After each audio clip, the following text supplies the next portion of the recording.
The brazier has been burning all evening, yet no one touched the finest tea because it was waiting for familiar footsteps. Now that you've wandered back from the rivers and lakes, even the old stories seem eager to stretch their backs and speak again. Come, warm your hands for a while. Today's tale carries enough sword chi to split mountains and enough heart to stir even the quietest soul. An old traveller's journal records that a lone sword immortal stood outside Parasol Leaf Sect for 30 relentless days, carving away not merely mountains and rivers, but the pride that had sheltered the sect for generations. While Zuo Yu's blade exposes hidden truths and Du Mao remains trapped in silence, Chen Ping'an quietly prepares for a life-changing refinement above the sea of clouds.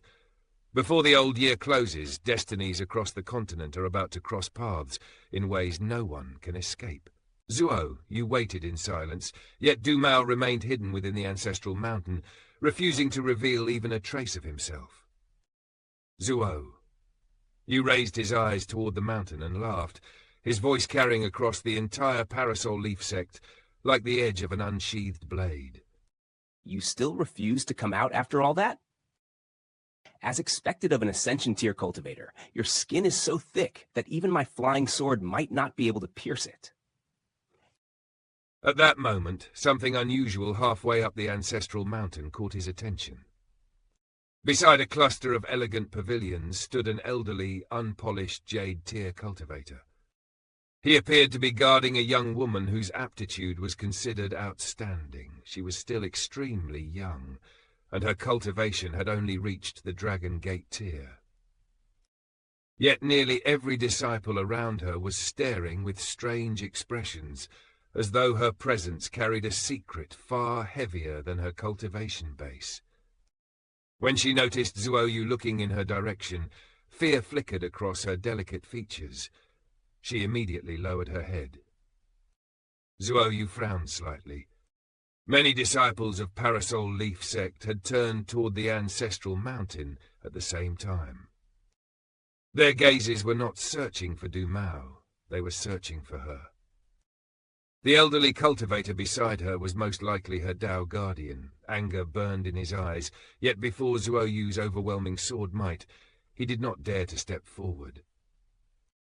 The young woman's temperament was painfully timid. Under the scrutiny of the entire sect, tears quietly slipped down her cheeks.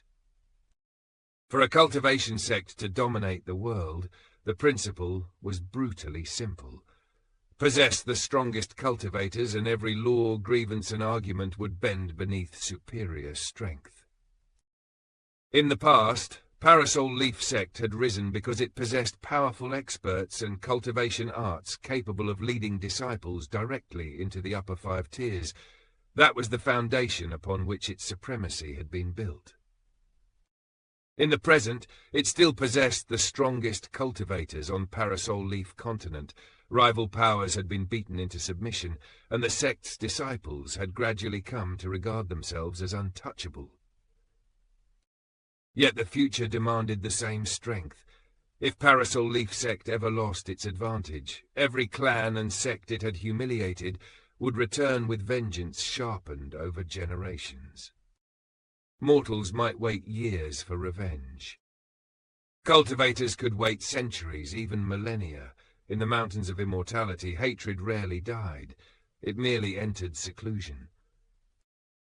The timid young woman was no ordinary disciple. In her previous life, she had been an unpolished jade tier cultivator. It had taken Parasol Leaf Sect nearly 30 years of relentless searching to locate her reincarnation, even after a divination expert had narrowed down the general region. Another cultivator had then concealed their identity and waited in that region for decades. Several years after the girl was born, that cultivator finally brought her back to the sect, but only after surviving a grueling battle. The sect had placed enormous hopes upon her. She was expected to become one of the pillars supporting Parasol Leaf Sect in the distant future. In status, she resembled Huang Ting of Peace and Tranquility Mountain. In cultivation and temperament, however, the difference between them was vast. Huang Ting's cultivation base was far superior. and she possessed a fierce, intangible quality that made others believe she could walk far along the great Tao. The old heavenly lord of peace and tranquility mountain and sect leader Song Mao often scolded Huang Ting for causing trouble. Deep down, however, both elders treasured her courageous and unyielding spirit. The reincarnated young woman possessed exceptional aptitude, but her nature was far too soft. She had descended the mountain several times to travel, temper herself, and strengthen her Tao heart. Each time she returned, the sect's appraisal was filled with praise. Yet at the very end, there would always be a restrained remark stating that she remained timid and lacked decisiveness. A powerful cultivation aptitude could open the gates of heaven, but without a hardened Tao heart, even the widest road could become impossible to walk. Because of her unique status, no one dared to criticize her openly. The Du clan, the most prominent clan within Parasol Leaf Sect, treated her as its greatest treasure. There were two reasons. First, she had been an unpolished jade tier cultivator in her former life. Second, in that same former life she had been Du Mao's mother. Only the mightiest immortal clans and cultivation sects could accomplish such a miracle, finding a fallen expert after reincarnation and bringing that soul back beneath the same ancestral roof. Zuo You faltered.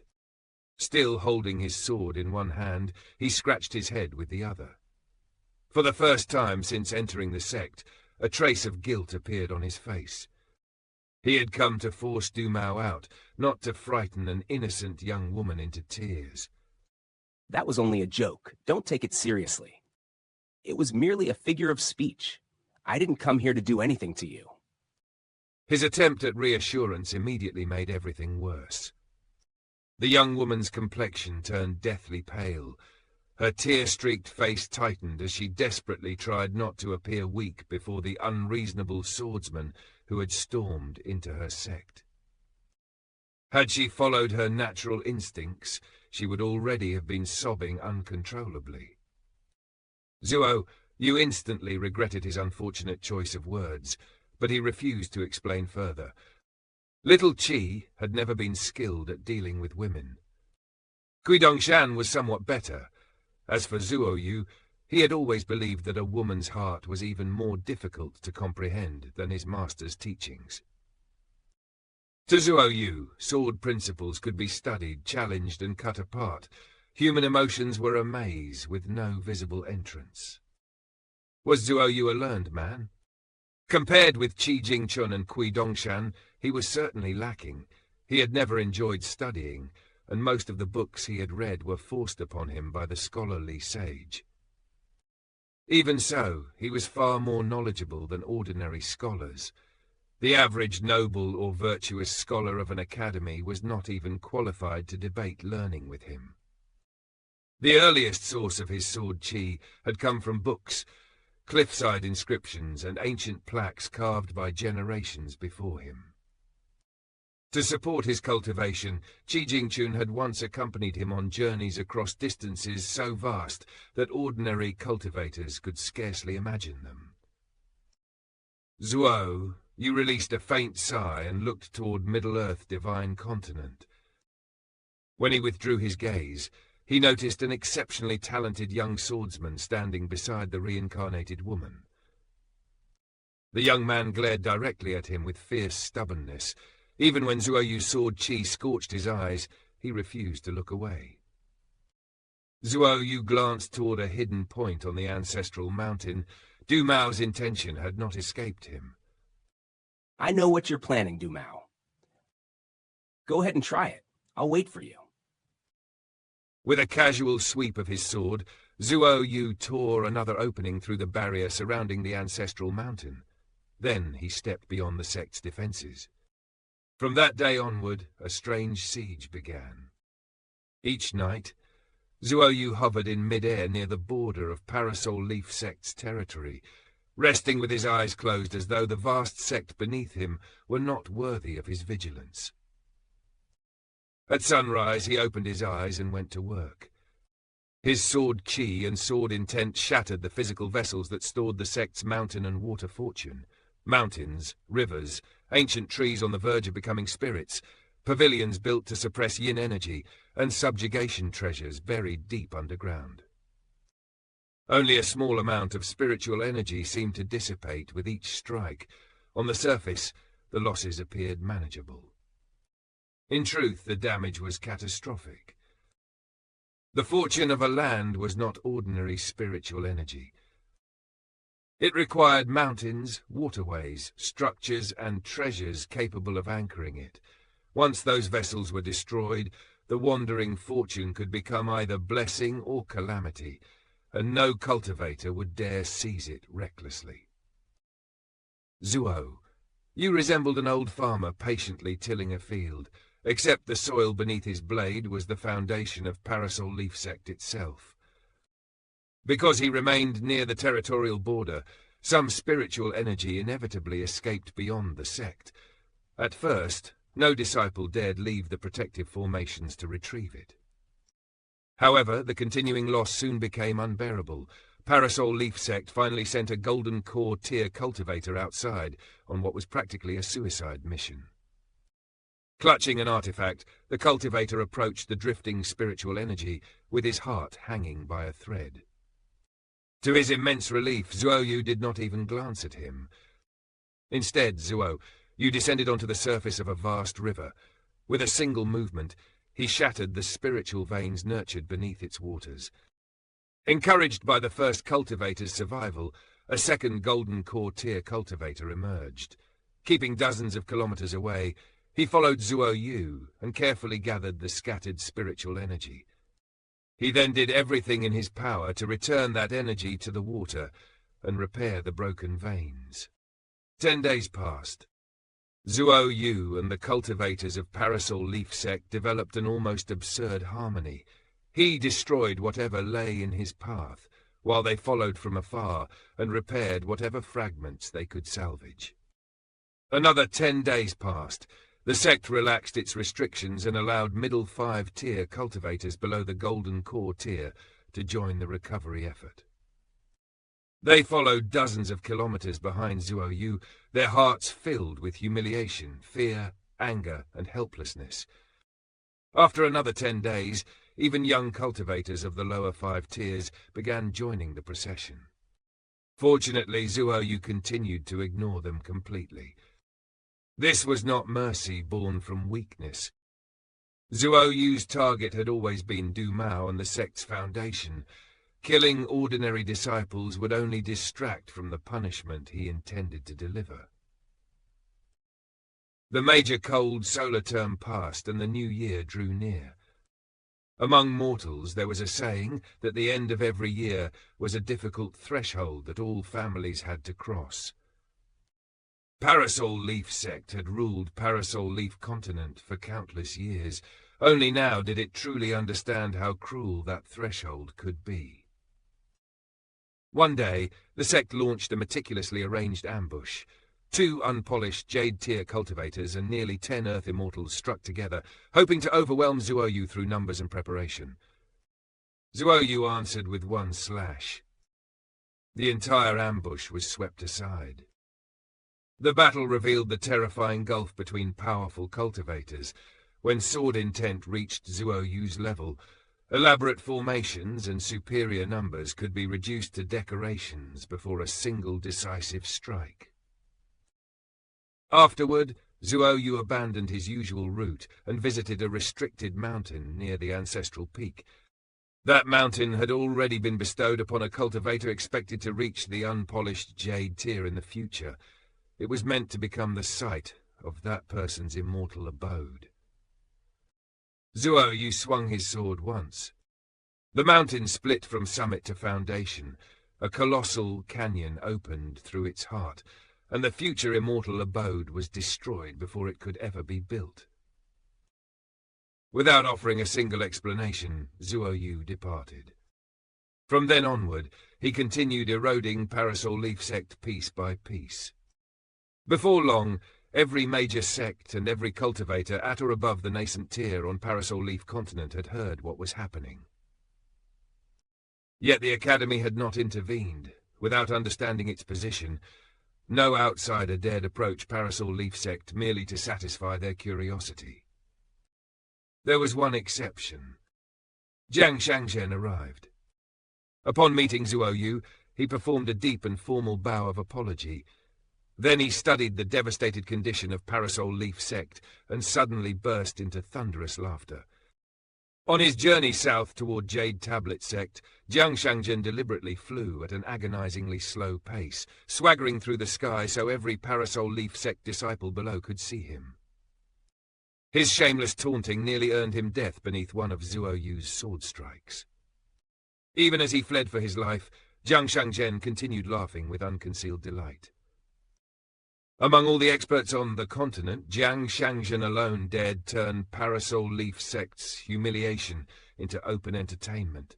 His courage was impressive, though his instinct for self-preservation was clearly less reliable.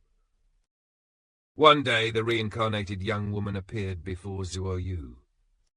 She remained at a safe distance, watching him timidly. When she finally gathered enough courage to speak, her voice trembled.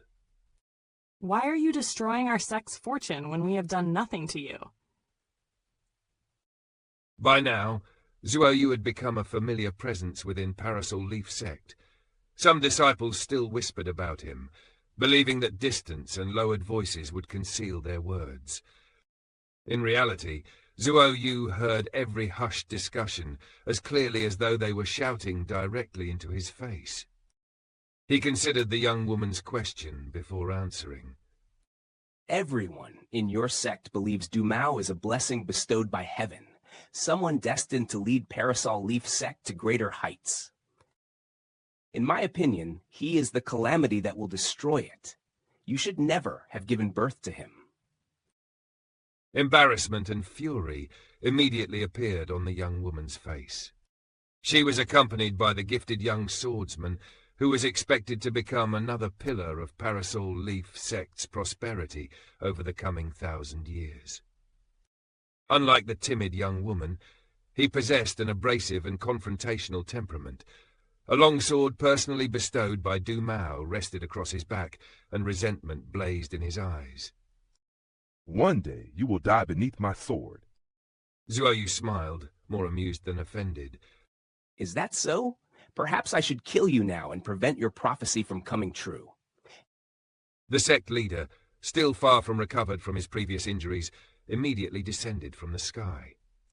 He placed himself between Zuo You and the two young cultivators, shielding them with his own body. Please forgive him, esteemed sword immortal. He was overcome by a moment of hot-blooded foolishness.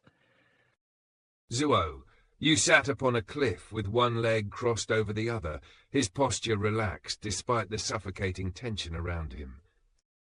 I've heard that disciples of Parasol Leaf Sect enjoy attacking anyone they find displeasing. When they lose, they announce the name of their sect. After returning home, they complain to their seniors, and those seniors send stronger people to hunt down the opponent they failed to defeat. Am I mistaken? The sect leader could only respond with an awkward, bitter smile. You're thinking, even if that's true, what of it, aren't you? The sect leader's expression changed drastically. Zuo You had pierced through the thought he dared not voice. He spun around and struck the young swordsman viciously across the face. Kneel and kowtow to the esteemed sword immortal. Continue until he orders you to stop. Blood trickled from the corner of the young man's mouth, but he clenched his teeth and refused. I would rather die. Zuo Yu's smile did not fade. I no longer have any interest in educating arrogant so-called sword prodigies like you. Your elders are responsible for what you have become. Therefore, sect leader, you will receive another sword strike in his place. The sword moved without warning. Its point pierced through the sect leader's abdomen. His body was hurled from the heavens, tumbling through the air before crashing violently into a distant mountain. Whether the sect leader had intentionally lowered his defenses, hoping that accepting the wound would calm Zuo Yu's anger, was something only the two of them knew. His decision, deliberate or not, exposed the sect's shattered power balance. The leader of Parasol Leaf Sect could no longer protect his juniors through authority or strength. He could only offer his own body as payment. Zuo, you turned toward the young swordsman. Why have you stopped pretending to be defiant? Perhaps Du Mao will come out and save you. The young man's face had turned deathly pale. The heroic declaration that had filled his mouth moments earlier was nowhere to be found. If you remain silent, you will die. If you continue acting defiant, you will probably still die, but perhaps someone will appear to save you. Which will you choose? Conflict surged through the young swordsman's eyes. Pride urged him forward, while terror dragged him back. This was no longer a contest of swords. Yu was pressing directly against the young man's Dao heart, forcing him to discover whether his courage was genuine or merely a performance sustained by safety and praise. Suddenly, the young woman stepped forward. Desperation overcame her fear, and she cried out. Stop! If you continue, his sword heart will break. You're already so powerful, so why can't you spare him? Go and ask your son that question. Tears gathered in the young woman's eyes once more. She had never encountered anyone so unreasonable, so powerful, and so completely unwilling to follow the rules she understood. Zuo You rose from the cliff. A moment ago, you refused to kowtow because you wished to appear honorable. You wanted the elders of your sect to see you as brave and unyielding. But when true pressure descended, your disguise collapsed. Beneath that defiant expression was only a coward afraid to die. I have seen far too many arrogant little prodigies like you. Such a shallow performance cannot deceive me. Zuo Yu's judgment was merciless, but it struck at the flaw Parasol Leaf Sect had cultivated for generations. Disciples taught to mistake inherited prestige for personal courage. While speaking, Zuo Yu turned his gaze toward the north. A self-mocking expression slowly appeared on his face. Why am I only now beginning to understand just how remarkable my junior brother truly is? That quiet admission carried more weight than all his previous mockery. Even a swordsman as proud as Zuo Yu had begun to recognize a kind of greatness that could not be measured by sword force alone. Zuo Yu turned back toward the reincarnated woman. Setting aside Du Mao's offenses, I admit that my actions have made you a laughingstock within your own sect. For that, I owe you an apology. You may make one reasonable request, and I will fulfill it. The young woman wiped the tears from her cheeks. Suspicion remained in her eyes, but beneath it, a faint spark of hope appeared. Do you truly mean that? Zuo Yu gave a single nod. Zuo Yu's condition was simple, yet it carried the weight of an unsheathed blade. You may state only one request, and it must be reasonable. The young woman drew a breath and gathered what little courage remained beneath the crushing sword intent. Then spare him. Stop suppressing his sword heart. Zuo, you gave a single nod. Without argument or hesitation, he withdrew his sword chi, and the mountain-like pressure bearing down on the young man vanished. Yet the young woman had misunderstood the true cause of his suffering. Zuo, you had never deliberately attacked the sword prodigy's foundation. The weakness lay within the young man's sword heart. It had never been pure enough to withstand the presence of a supreme swordsman. For a genuine swordsman, standing before Zuo, you should have been a rare fortune. His sword chi was not merely oppression, it was also a whetstone capable of tempering conviction. Had the young man's heart been flawless, he would have emerged stronger rather than nearly collapsing. A smile broke through the young woman's tears.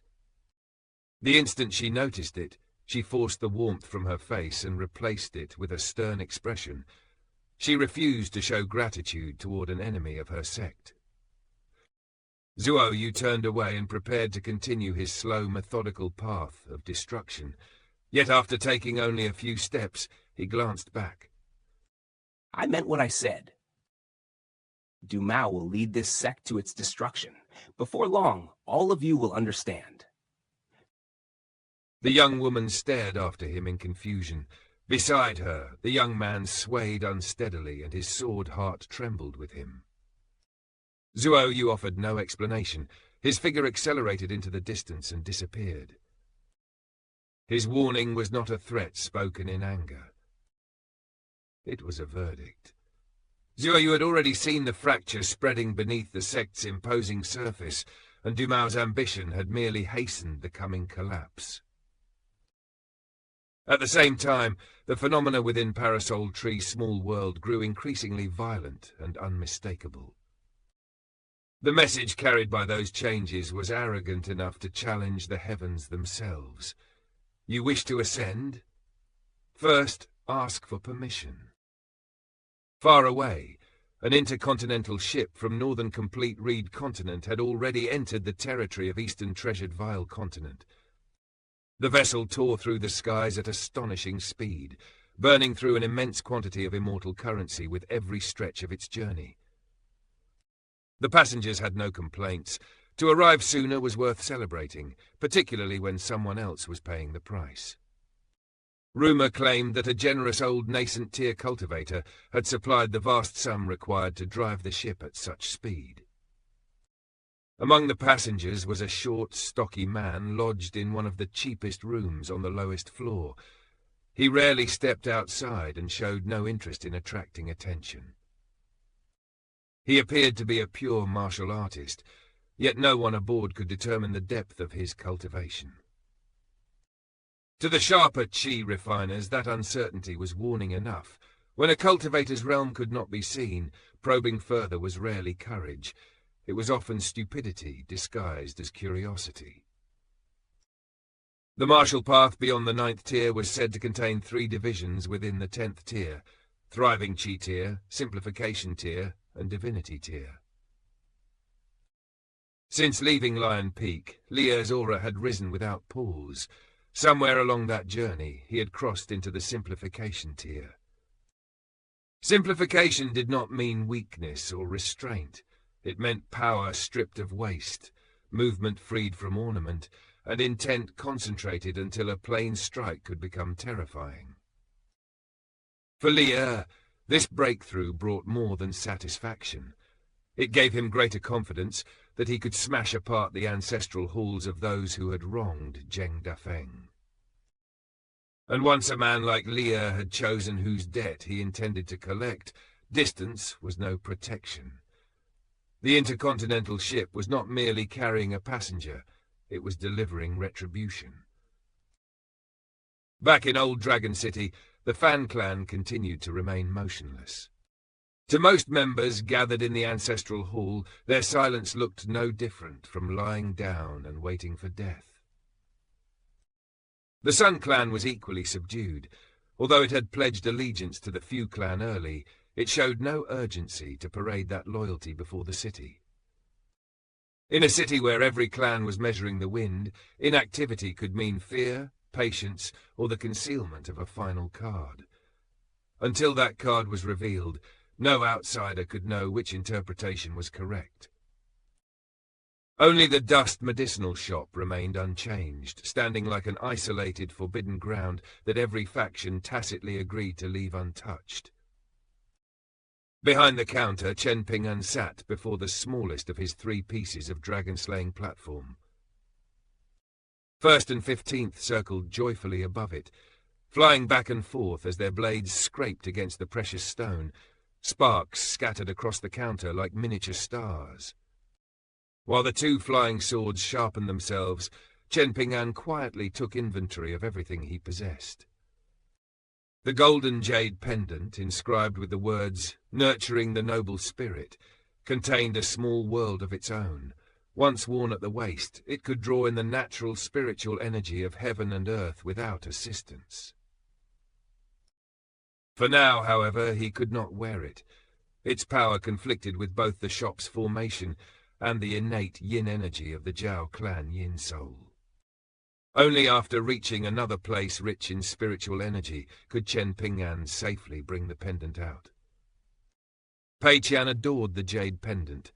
She stood beside the counter, stroking and admiring it for a long while, but never found the courage to ask whether she could borrow it as a toy. Thus Chen Ping'an could only conceal the pendant temporarily. Yet compared with that treasure, Du Mao's Yang soul avatar was a far heavier burden. It was the body of a true immortal, similar in nature to the body currently occupied by Qidongshan. Such a body promised unimaginable benefits if handled correctly, but one careless decision could damage it beyond repair and reduce a priceless immortal vessel to useless remains. Refining a bonded treasure was already a dangerous and intricate undertaking. Taking control of an immortal body was harder still, because the treasure in question possessed not only indestructible flesh, but also the lingering claim of its original master. The first stage was called opening the door. A true immortal's body was effectively indestructible. Even the full-force strike of a middle 5 tiers swordsman's bonded flying sword might fail to leave the slightest mark. The second stage was occupation, placing a new soul inside the body, just as Qidongshan had done when claiming his current vessel. That soul had to be complete, powerful, and supported by exceptional mental fortitude. Anything less would leave open the possibility that Du Mao could seize control of his body once more. If he returned to Parasol Leaf Sect in that form, the consequences would be catastrophic. This was the most frightening risk. Chen Ping'an was not dealing with an empty weapon, but with a fortress whose former ruler might still be hiding behind the gates. Choosing the wrong occupant could resurrect the very enemy they had struggled to defeat. The third problem was maintenance. An unoccupied immortal body could remain preserved for thousands of years. Once a soul settled inside it, however, sustaining the vessel would require an enormous and continuous expenditure. The fourth issue concerned the future, how this new Du Mao would develop, and which cultivation path the occupant would follow. Without a complete plan prepared in advance, even an immortal body could be squandered. In mortal kingdoms, talented youths were often praised as having the makings of a prime minister. Yet potential alone never guaranteed greatness. The road remained long, and fortune still held immense power over the final result. The same principle applied here. An immortal body was only a beginning. Without the right soul, resources, guidance, and path, its overwhelming potential would become nothing more than an expensive shell. Chen Ping'an had questioned the Zhao clan yin soul about these matters, but the answer he received was deliberately vague. The subject touched too many dangerous secrets, and the yin soul did not dare reveal more than necessary. Meanwhile, Chen Ping'an's financial situation had become painfully clear. He owed Fan Junmao 50 grain rain coins, and only a small number of gold essence copper coins remained in his cloth pouch. His recent expenses had been relentless. At this rate, complete poverty was no distant possibility. Pei Qian had recently remarked that time passed like a flying sword, flashing by before vanishing without a trace. Chen Ping'an felt that the money in his pocket disappeared even faster. For cultivators, strength was costly. For sword cultivators, it was ruinously costly. Chen Ping'an had survived Du Mao's killing power, yet now another merciless opponent had appeared, the bottom of his coin pouch. He released a quiet sigh and stored the jade tablet away. No customers were likely to visit the medicinal shop, so he allowed First and 15th to continue sharpening themselves without restraint. Both flying swords had endured repeated battles, and their once keen edges had grown noticeably dull. According to the Zhao clan yin soul, Continued use in that condition would eventually cause their blades to chip. Once that happened, the damage would become far more troublesome. Fortunately, the problem could be resolved by allowing the two flying swords to devour the fragment of dragon-slaying platform. The fragment was tiny, yet countless swordsmen beneath the heavens would have risked their lives to obtain it. Sold on the market, it could command a vast sum of grain rain coins. Chen Ping'an was effectively feeding a fortune to his swords, but a bonded flying sword was tied to a swordsman's life and future. Allowing its foundation to deteriorate for the sake of money would be the most foolish form of thrift. There was a reason why swordsmen without powerful backers were almost always poor. Even Liang had accumulated enormous debts during his travels across Middle-earth Divine Continent before reaching Stalactite Mountain. Not all of that spending had gone toward maintaining his sword. In truth, most of it had paid for repairs on behalf of oppressed and impoverished sects he encountered along the way. That detail revealed more about Liang than any grand declaration. His sword might have been sharp enough to split mountains, but he was also willing to empty his pockets repairing what stronger powers had broken. Everyone knew that swordsmen struggled more than most cultivators to save money. The explanation was both straightforward and complicated. It was straightforward because their swords were often the only treasures they needed. They had little reason to purchase a collection of miscellaneous artifacts. It was complicated because a flying sword was more demanding to maintain than nearly any treasure used by an ordinary qi refiner. A qi refiner short on funds could sell pills, talismans, artifacts, or other possessions. What could a true swordsman sell? The bonded flying sword joined to his own life. Elsewhere in the shop, Pei Qian remained trapped in a struggle of her own making. She could not endure the pain of bodily conditioning, but she desperately wanted to learn martial arts. Any martial art would do, provided that learning it did not hurt. On this particular day, she sought instruction from Lu Baixiang. Wei Xian had refused to teach her. Driven beyond patience by her constant nagging, he retreated to his room, wrapped himself in blankets, and attempted to sleep through the disturbance. Pei Qian angrily poked him again and again with her hiking pole. Wei Xian ignored every assault, leaving her no choice but to seek another teacher. Lu Baixiang entered the courtyard and briefly considered what lesson would suit her. He then imitated Chen Ping'an's 6-step walking meditation, performing each movement with elegance and effortless grace. It may sound contrary to common sense, but when practicing fist techniques, footwork is the foundation. Among the four of us, Julian possesses the finest footwork. He is fast yet meticulous, and that allows him to adapt to almost any change on a battlefield.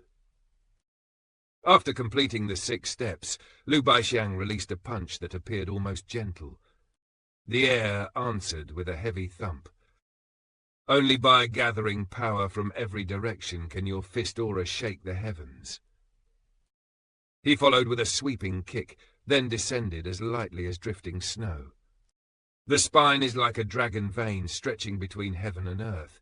That is why martial arts contain the principle known as examining the dragon. The concept is not especially profound, but it is indispensable. Each vertebra resembles part of a dragon's flexible body, linking together to release explosive force. A single breath of pure true qi may travel hundreds or even thousands of kilometers through the acupoints and meridians. When it awakens the skin, muscles, tendons, bones and blood together, the entire body contributes to a single attack.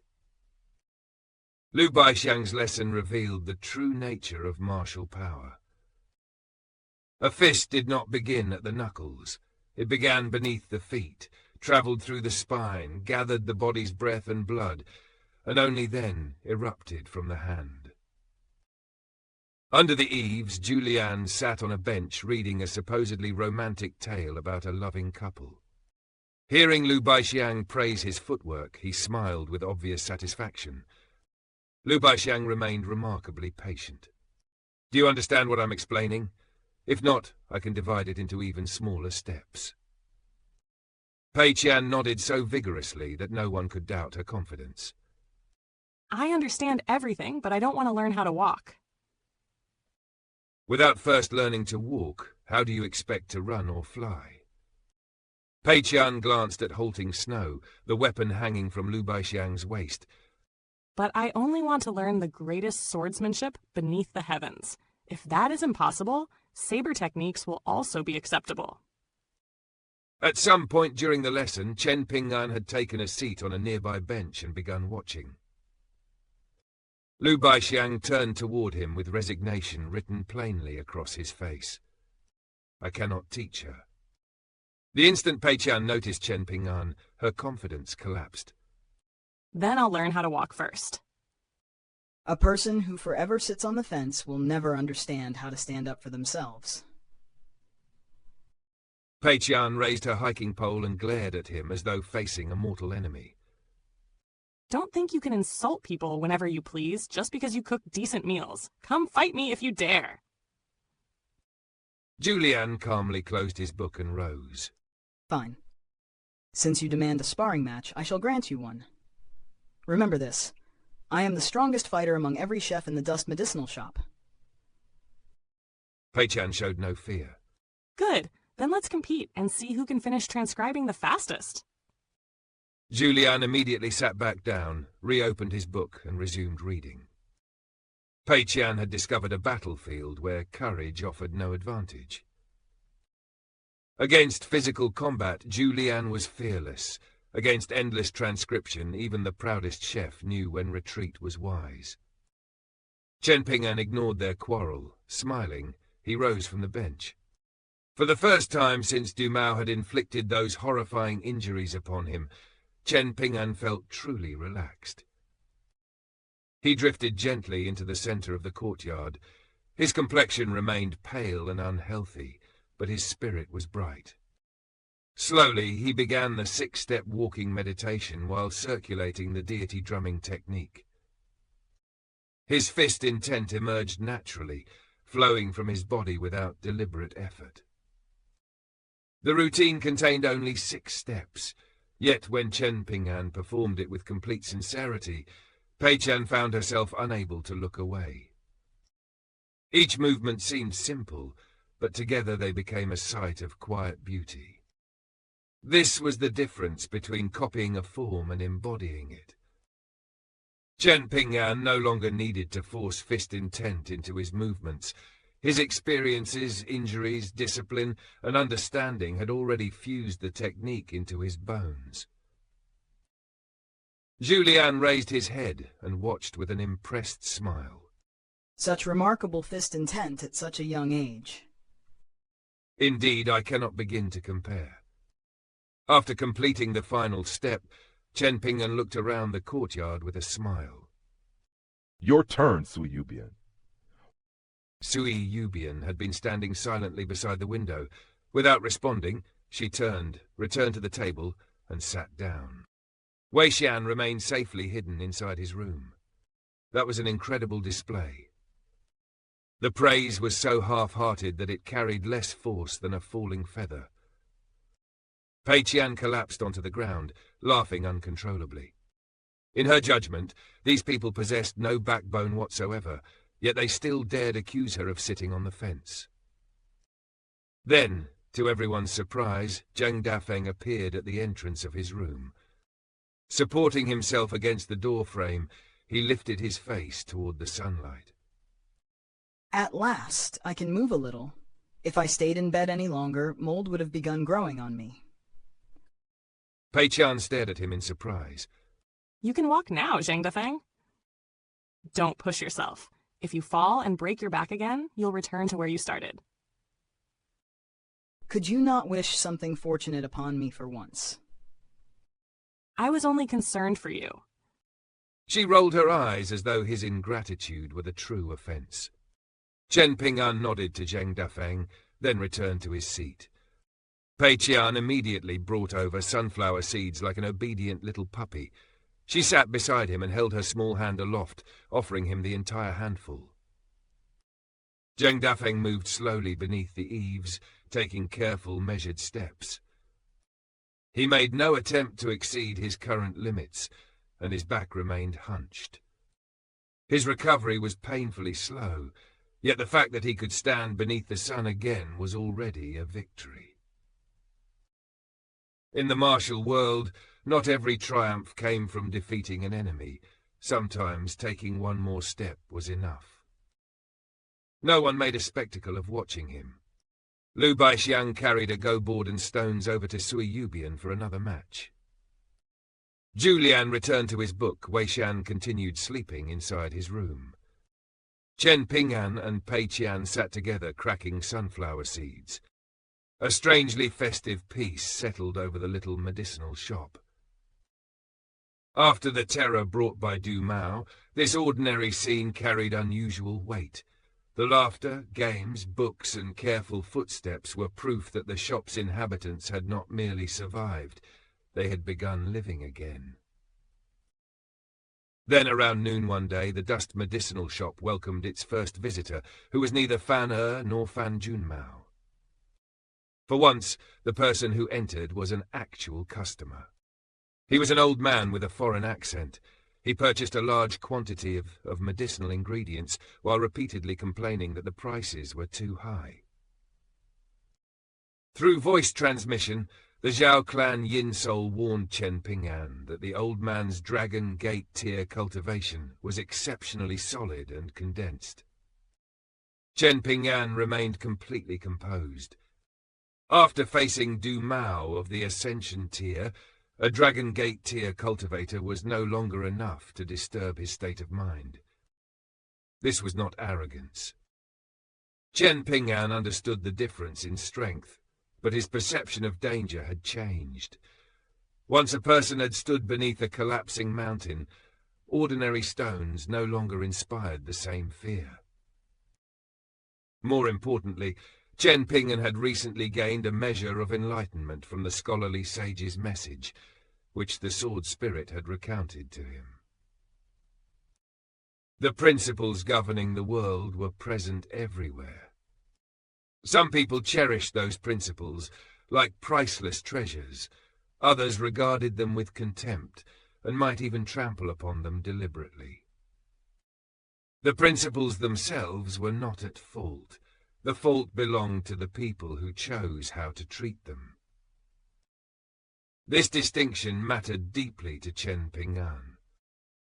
A righteous teaching did not become false merely because a hypocrite spoke it, just as a fine sword did not become evil because it was held by a murderer.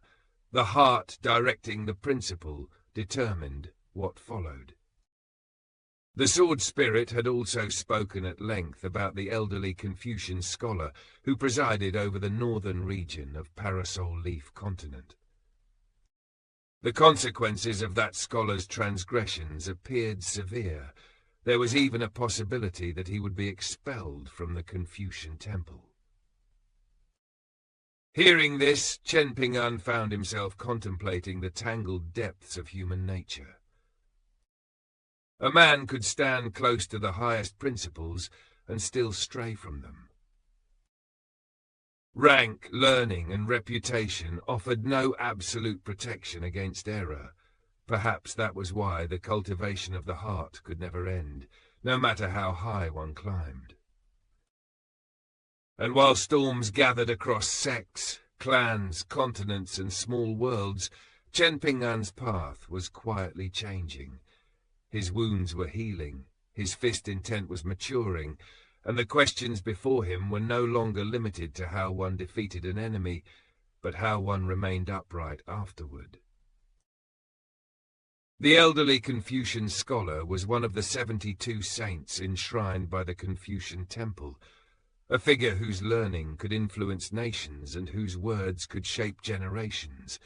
Yet even such a man had committed an act so unreasonable that it trampled directly upon the etiquette he was sworn to uphold. But did that single transgression erase every contribution he had made to Majestic World? Could anyone honestly claim that his knowledge and principles had brought no benefit to the realm? Naturally, they could not. His influence had been immense, and much of it had undeniably been positive. The old scholar had declared that he was targeting Chen Ping'an for the greater good, for the survival and continuation of the Confucian heritage. Was that claim completely wrong? Not necessarily. That was precisely what made the matter so difficult. The world was rarely divided cleanly between saints and villains. A person could protect something precious with one hand while committing an unforgivable wrong with the other. Recently, Chen Ping'an had begun pondering principles of this scale far more frequently. In the past, the road beneath his feet had been too dangerous, and survival had left him little time for such reflection. Now, burdened by injuries and unable to travel freely, he finally had the silence to examine questions he had once hurried past. One day, an elderly foreigner entered the dust medicinal shop. The old man was exceedingly talkative, selecting medicinal ingredients while chatting without pause with Chen Ping'an, who was temporarily acting as the shopkeeper. When the time came to pay, the old man counted out his silver, then looked at the young shopkeeper with a knowing smile. "Would you like to hear a piece of advice from me, young man?" Hidden in the shadows, the Zhao clan Yin soul immediately tensed. The old visitor appeared harmless, but in the martial world, those who seemed most relaxed were often the ones whose depths were hardest to measure. Go ahead. The old man glanced around the shop, and his playful expression abruptly became solemn. "I understand that you believe the quality of your products will be enough to draw customers through the door. But sometimes quality alone isn't enough. Why not hire a few pretty ladies to help you?" Chen Ping'an shook his head without hesitation. It's all right. Even if business is a little slow, we earn enough to get by. Someone your age shouldn't sound so much like a weary old man. Chen Ping'an merely smiled. His silence contained neither embarrassment nor anger, only the calm of someone who had crossed too many mountains to be provoked by a harmless joke. "You can probably tell from my accent that I'm not from around here. Even so, I've heard about what recently happened in Old Dragon City, and that's why I came to see this shop." "You're clearly no fool. Surely you understand that no local from Old Dragon City would dare visit this place at a time like this. Those who still come through your doors can only be unfathomable outsiders like me. Isn't that so?" Chen Ping'an could not determine whether the old man was joking, probing, or deliberately revealing a warning. The statement sounded casual, yet it struck directly at the shop's current isolation. It was the kind of remark that only someone well-informed or dangerously confident would make. You're certainly very open and honest. The old man pointed toward the street beyond the shop. "I'm staying at a small inn nearby. Rest assured I harbor no ill will." Without warning, a wave of spiritual pressure flashed through the shop. It appeared for only an instant, yet its golden force was unmistakable, the aura of a golden core tier earth immortal. "Seeing as I'm a golden core tier earth immortal, could you give me a small discount?" The Zhao clan Yin soul nearly sprang out of hiding. Golden core cultivators were not common travelers to be treated lightly, and the old man's effortless concealment only made him more suspicious. Chen Ping'an, however, remained unmoved and shook his head again. I'm afraid I can't. You're welcome to visit whenever you wish to chat, but this shop doesn't offer discounts. The old man gathered the packages of medicinal ingredients into his arms, looked Chen Ping'an up and down, and released an exaggerated sigh. "Why would I come here just to chat with you? It's not as though you're a beautiful woman." At that exact moment, Zuo You stepped into the shop. The old man's golden core aura had existed for only a heartbeat, but her senses had already caught it, drawing her to the scene like a sword, answering the whisper of danger. The moment the old man saw her, his entire bearing changed. He turned back to Chen Ping'an, his face becoming as solemn as though he were discussing the fate of a great sect.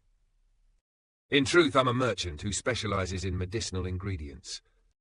From now on, I'll be coming here every day. Make sure you open early and close late for me. Chen Ping'an smiled and nodded. There was no need to expose an intention that had already announced itself so loudly. The old man departed in excellent spirits, his steps so light that there was almost a bounce in them. Zuo You soon returned to her room. Wei Xian and Zhu Lian also withdrew, while Lu Baixiang approached the counter with a thoughtful expression. Was that old man truly only at the Golden Core tier? The Zhao clan Yin soul emerged from the shadows. Either he really is a Golden Core tier cultivator, or he's an immortal tier cultivator concealing his true realm. Surely not. There aren't many immortal tier cultivators across the entirety of Parasol Leaf continent. That uncertainty was more alarming than a clear answer. A known Golden Core cultivator could be guarded against. An immortal hiding beneath a Golden Core disguise was a mist-shrouded abyss, impossible to judge until one had already fallen into it. The old man returned that very afternoon and purchased another large batch of medicinal ingredients, bringing the dust medicinal shop nearly 30 additional taels of silver. Even as he left, his gaze wandered around the shop, plainly searching for another glimpse of Zuo You. That night, everyone gathered around the table for dinner. Amid the steam and clatter of bowls, Chen Ping'an offered his verdict on their unusual customer. I'm certain that old man would get along very well with Zheng Dafeng and Zhu Lian. Zhu Lian, always eager to prove his usefulness, immediately volunteered. Should he return tomorrow, I'll have a conversation with him and discover what sort of man he is. Rest assured, it won't take long for me to determine whether he's good or wicked. Make sure you don't overdo it and cause trouble. You can count on me. The following morning, the old man entered the alley before the shop had opened. Finding the doors still shut, he simply squatted outside and waited. Chen Ping'an was already awake, but he refused to alter the shop's schedule for a Golden Core cultivator, a hidden immortal, or an overly enthusiastic customer. He waited until the usual opening time before unbarring the doors. While Chen Ping'an helped the old man select medicinal ingredients, Zhu Lian wandered over, wearing the distant expression of a scholar lost in profound contemplation. Beautiful maidens can be found even upon the most ordinary streets. The old man's eyes immediately lit up, just as they can be found in the most opulent of settings. Their gazes met. In that instant, each man became utterly convinced that he had encountered a lifelong confidant. From then on, Chen Ping'an was pushed entirely to the side. The two elderly men spoke with the effortless familiarity of friends who had shared wine for decades, leaping from one subject to another without the slightest hesitation. By the end of that morning, their newfound friendship had earned the dust medicinal shop a profit of 80 taels of silver. Chen Ping'an had deliberately refrained from eavesdropping. Once the old man departed, however, his curiosity finally overcame him. What did the two of you discuss? I spoke with that old senior about certain reading materials and the books we both enjoy. As Zhu Lian headed toward the backyard, he struck one fist into his opposite palm, admiration shining across his face. What an impressive man. I can tell that he's truly dedicated to his art. Chen Ping'an could only shake his head. He had expected the pair to get along, but not to become kindred spirits after exchanging a mere 2 sentences. Once Zheng Dafeng recovered enough to join them, peace and quiet would surely vanish from the dust medicinal shop forever. Against enemies, formations and swords might suffice. Against 3 shameless old men gathered beneath one roof, even Chen Ping'an possessed no reliable countermeasure. Only a few days earlier, Zheng Dafeng had nearly been cut down by Zuo Yu's sword.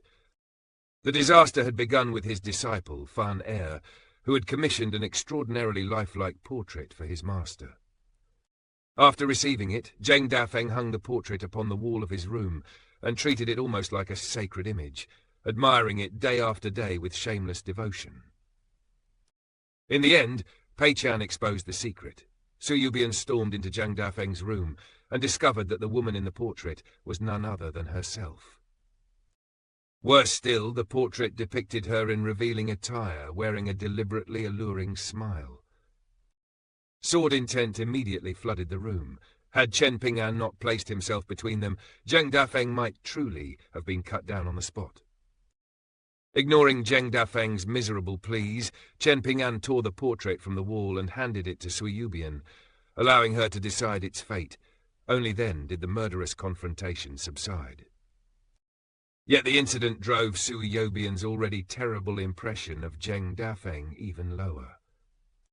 Chen Ping'an's attempt at mediation earned him no gratitude either.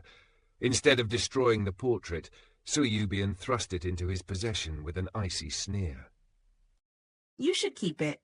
You and Zheng Dafeng are both lecherous pieces of scum anyway. After reconsidering the entire chain of events, Chen Ping'an concluded that Pei Qian was at fault for revealing the secret and worsening the conflict. He seized her by the ear and sentenced her to transcribe 1,500 characters. Fan had wisely stopped visiting the shop after delivering the portrait. Had he appeared again, Chen Ping'an would undoubtedly have given him a thorough beating. The end of the year was drawing near, and even a shop, standing amid the turbulent currents of Old Dragon City, needed to prepare for the festive season. Fan Junmao soon paid the shop a visit. She informed Chen Ping'an that the Fu clan had secretly approached the Fan clan. Fu Qi himself had met with Fan Junmao and promised that the Fu clan would offer the dust medicinal shop an enormous sum in compensation. Such compensation was never merely silver changing hands. Coming from a great clan, it was also an admission, a gesture of reconciliation, and a calculation regarding future alliances.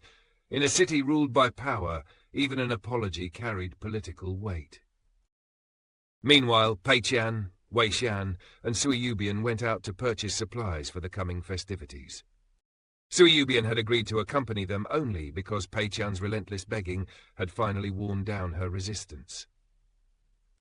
That day, the elderly customer sat at the intersection between the main street and the alley outside the shop. He pretended to mind his own business, but his wandering eyes repeatedly stole glances at Su Yubian as she passed. Recently, Julian had also become far more diligent in his reading. The old man had gifted him many brand new books, all clearly of exceptional quality, and Julian had spent several nights reading until very late. By the time the three shoppers returned, night had already settled over the alley. Chen Ping'an closed the shop, sat down upon a bench and took a sip of basic refinement medicinal wine from his sword-nurturing gourd. Pei Qian had exhausted herself after playing outside for the entire day and went to sleep unusually early. Even so, she had completed every character of her punishment transcription before retiring. Lu Baixiang approached and sat beside Chen Ping'an. Beneath the night sky, the two began discussing the strange and fascinating stories of this vast world. To Lu Baixiang, those stories were like windows opening onto horizons he had never imagined.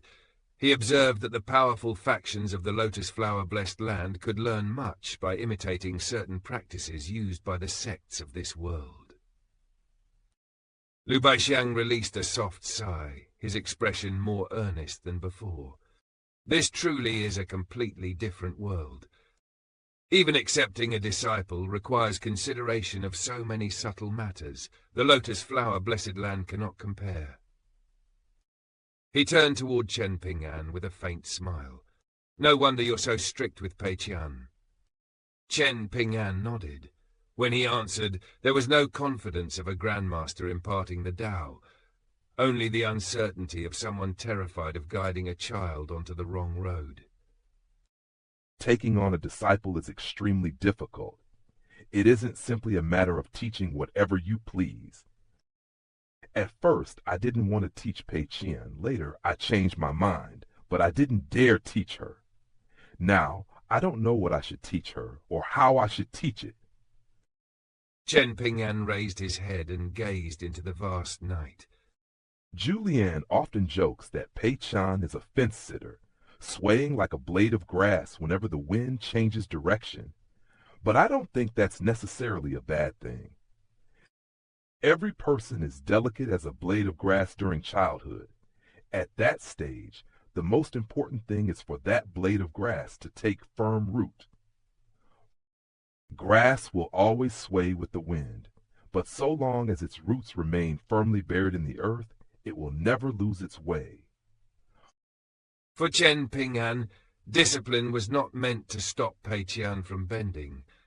It was meant to ensure that when the winds of greed, fear, power, and resentment arrived, they could not tear her from the values beneath her feet. Afterward, the blade of grass grows into a bamboo shoot.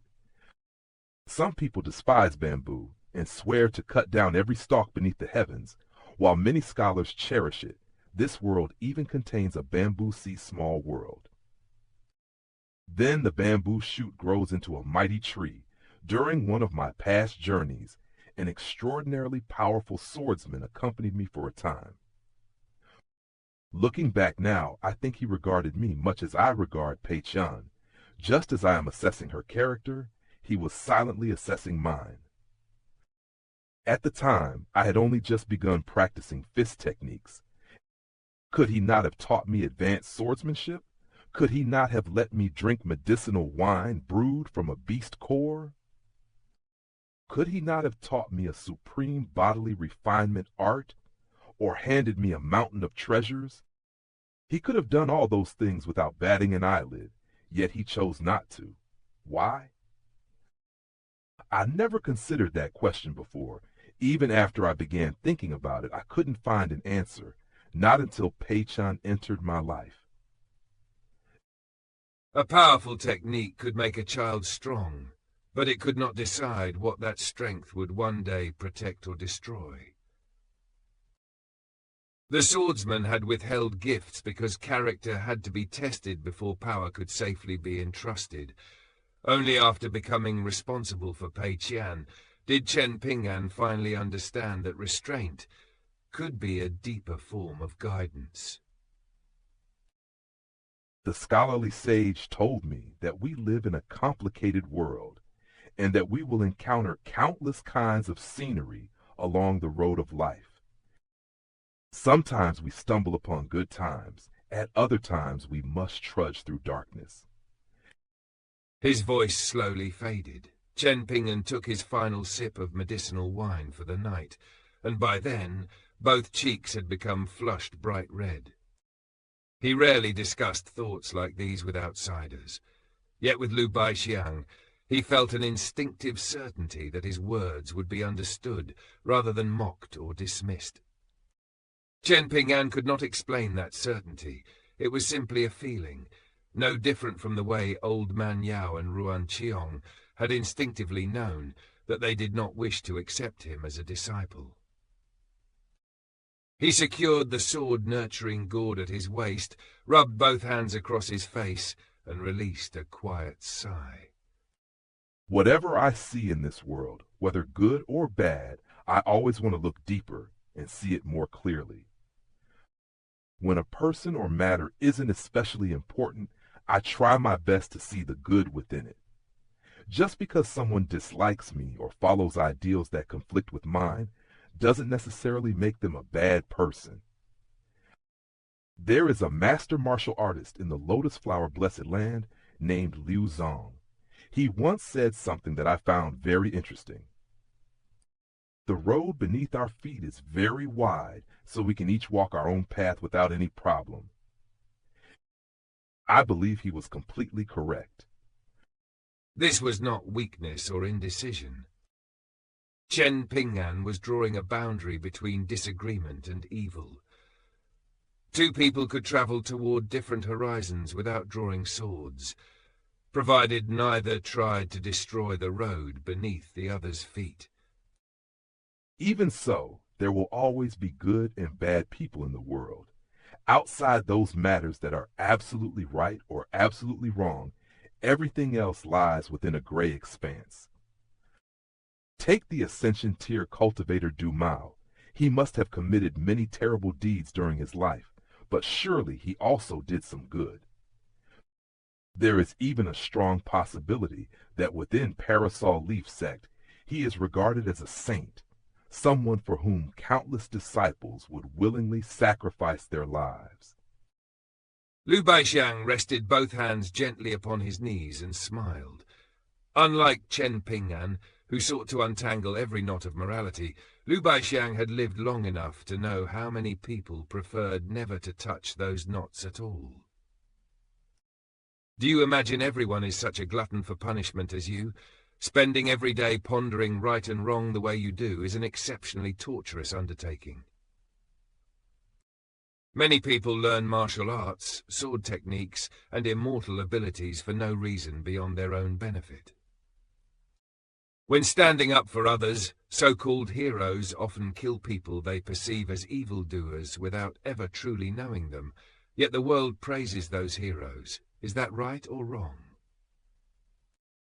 Suppose someone breaks his father out of prison and kills many wardens in the process. Later, he becomes a high-ranking official and is remembered in history as a man of the people and an impeccable son. Is that right or wrong? Lu Baixiang's examples struck at the weakness of reputations and historical judgment. The same blade could be called righteous by those it protected, and monstrous by the families of those it killed. Titles such as hero, criminal, loyal son, and saint often depended on who survived to tell the story. There are people who are wronged by only one person, yet decide to take revenge upon the entire world. Some succeed. Others fail only because they lack the ability. Had they possessed enough power, they would have done the same. Along the road of life, one person may discover a flower blooming in the wilderness and find hope within it. Another person may be so bitter and envious that all he sees upon the ground is filth. Because such people are unhappy, they feel as though they are forced to eat filth every day. Then they cannot bear to see anyone else living differently. After all, even filth can fill an empty stomach. His words were crude, but the principle was sharp. Misery did not always seek escape. Sometimes it sought company. A person who had surrendered to bitterness might prefer dragging others into the mud over climbing out alone. Chen Ping'an turned toward him, and the solemn atmosphere shattered beneath a single merciless question. How do you know that? Have you eaten it before? The moment the words left his mouth, Chen Ping'an seemed to regret asking. Forget I ever asked that. Lu Baixiang showed no irritation at Chen Ping'an's blunt question. Instead, he answered with such calm honesty that even Chen Ping'an was caught unprepared. I really have eaten filth before. Chen Ping'an said nothing. There was no shame on Lu Baixiang's face. He merely smiled as though he were opening an old door whose hinges had long since rusted beneath the weight of memory. My beginnings were much like Wei Shan's. Truthfully, mine may have been even worse. I lost my parents when I was very young, and the place where I grew up was filled with cruel people. When I was 14, several bullies threw me into a cesspit. 2 of them stood above with bamboo poles. Every time I tried to climb out, they struck me back down. I had nowhere to hide and no way to escape. By the time they were satisfied, I had swallowed enough filth to fill my stomach. Later, I managed to obtain a knife. And then you killed them one after another? Lu Baixiang shook his head. No, I found one of them stumbling home drunk and stabbed him in the belly. Then fear overwhelmed me. I lost control of myself, was caught, and was thrown into prison. After that, there was no longer a place for me in my hometown. I wandered into the martial world, but there was nothing heroic about it. I was only trying to stay alive. That single admission stripped away the legend surrounding Lu Baixiang. Before he became a founding ancestor and a towering martial figure, he had been a frightened orphan, whose first act of resistance ended not in triumph, but in terror and imprisonment. Then fortune changed without warning. I consumed a rare spiritual herb and later obtained a formidable cultivation art. From that point onward, my entire life turned upside down. I became entangled with many women and encountered several whom I regarded as soulmates. Yet beneath all of that, I still looked down on myself. I tried desperately to appear rich, educated, and refined. I wanted to become a scholar. I wanted everyone who met me to believe I possessed elegance and culture. Fortunately, I was clever and learned quickly. Whatever I attempted, I wanted to stand at the very top. Yet when I knew the summit was beyond my reach, I could also abandon the pursuit without hesitation. His hunger to be number one did not come solely from ambition. It was armor forged from humiliation. Wealth, refinement, martial supremacy, each was another layer meant to bury the orphan who had once been beaten into the mud. I know Julien was born into genuine wealth. Zuo Yu's circumstances were somewhat inferior to his, yet she still came from an extremely powerful clan. Through a fortunate encounter, she even became a direct disciple of the greatest sect in the Lotus Flower Blessed Land. Compared with them, it is difficult to imagine that you became the founding ancestor of the demonic orthodoxy in the Lotus Flower Blessed Land. A trace of nostalgia entered Lu Baixiang's smile. His gaze seemed to pass through the walls, returning to a martial world where his name had once shaken every mountain gate. At the height of my power, the martial world had no clear righteous path or demonic path. Everyone merely wanted to give their sect an impressive name. I found that dull, so I founded the demonic orthodoxy and made it more virtuous than even the most virtuous righteous sect.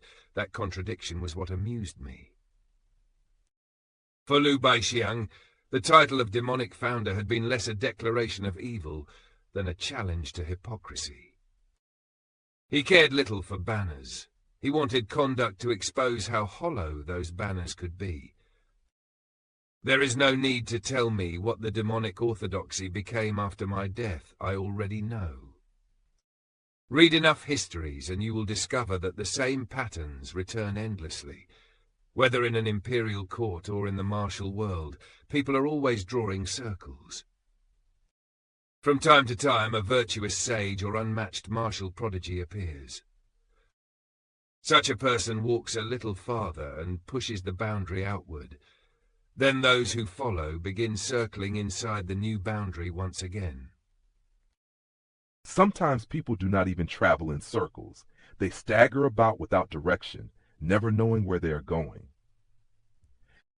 Lu Baixiang nodded. That is what happens in an age of chaos when human lives are valued no more than chickens and dogs. Silence descended between them. Neither man hurried to break it. One had survived by turning humiliation into ambition. The other had survived by turning hardship into rules. Though their paths appeared different, both men had built their lives around wounds they refused to display openly. There is something I have always wondered.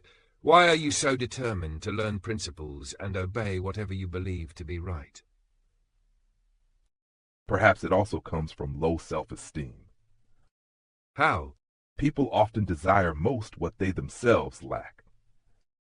Explain. My parents died when I was very young. After I began living alone, no one was there to scold me, but no one was there to praise me either. I always wanted to do things properly so that my neighbors would not criticize me behind my back. I could endure them speaking poorly of me, but I did not want my behavior to bring shame upon my parents. I have also known true poverty, and because of that I fear becoming poor again. That is why I like listening to people discuss principles, and why I also like money. I dislike owing money to others, and I dislike others owing money to me.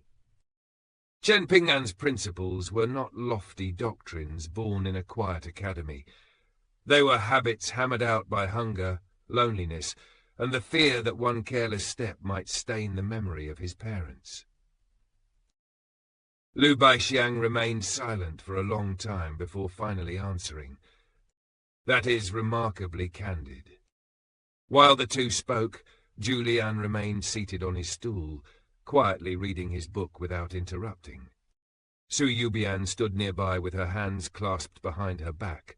When she heard Chen Ping'an declare that he disliked being owed money, she gave a cold harumph and returned to her room. Julian chuckled without lifting his eyes from the page. Lu Baixiang rose and cupped his fist in a formal parting salute. Thank you for enlightening me. Do not raise me onto such a high pedestal. I only said what was in my heart. Chen Ping'an chuckled, but a new thought suddenly surfaced. At the rate Pei Qian was progressing, she might never properly enter the martial path. Perhaps he should make one final attempt and teach her the 18 stops technique. Yet hesitation entered his expression. After carefully weighing the matter, he decided that the time had not yet come. The 18 stops technique was not merely another martial art to be handed over casually. Chen Ping'an's delay showed that teaching Pei Qian required more than opportunity. It required certainty that her heart could bear the road ahead. Elsewhere, inside a nameless little inn, the old man who had visited the dust medicinal shop every day recently had just finished bathing. Dressed in fresh clothing, he sat upright before a table with unusual solemnity. Spread before him were 20 or 30 scrolls, numerous bowls containing different amounts of water, and an assortment of seemingly miscellaneous objects. Every item was an artifact resembling the enchanted picture scrolls used by immortal sects. The water bowls were especially similar to the artifact once used by the little boy in Azure to secretly observe celestial maiden Xianxia. Had that little boy encountered this old man, he would undoubtedly have fallen to his knees in admiration. The boy's self-bestowed title, chivalrous young man from the Imperial River, had been inspired by this very senior, whose celebrated nickname was Handsome, Chivalrous Young Man. Within this peculiar circle, Handsome, Chivalrous Young Man and Footlong Spear were undisputed legends. Juniors spoke of them with reverence, envy, and no small amount of awe. Both old men possessed extraordinary wealth and were famously generous. Their first great clash began over a question that had divided countless admirers, between Sujia and He Xiaoliang, who deserved to be called the greatest celestial maiden of Eastern treasured vile continent. Handsome, chivalrous young man chose Sujia. In his judgment, she possessed beauty, bearing, and irresistible charm. He Xiaoliang was undeniably beautiful, yet her distant temperament made her less approachable. Footlong's spear erupted in fury and defended He Xiaoliang without restraint. The two old men began throwing lesser heat coins into their respective water bowls, each determined to drown out the other and claim the final word. A lightly refined snowflake coin could be offered through such enchanted picture artifacts, but it lacked enough spiritual energy to carry a message. The donated spiritual energy flowed into the sect behind the picture scroll. A single snowflake coin was insignificant, but constant offerings accumulated like droplets filling a lake. Some minor sects had received astonishing surges of spiritual energy merely because a beautiful female disciple attracted the attention of wealthy admirers. For struggling sects, beauty had become a resource almost as valuable as spirit veins. The picture scrolls transformed admiration into cultivation wealth, blurring the line between sect survival, vanity, and spectacle. A lesser heat coin contained enough spiritual energy to transmit one or two spoken sentences. During their first confrontation alone, Footlong Spear and Handsome, Chivalrous Young Man each spent between 70 and 80 such coins. That extravagant dispute entered the history of their circle as the opening battle of a rivalry destined to endure.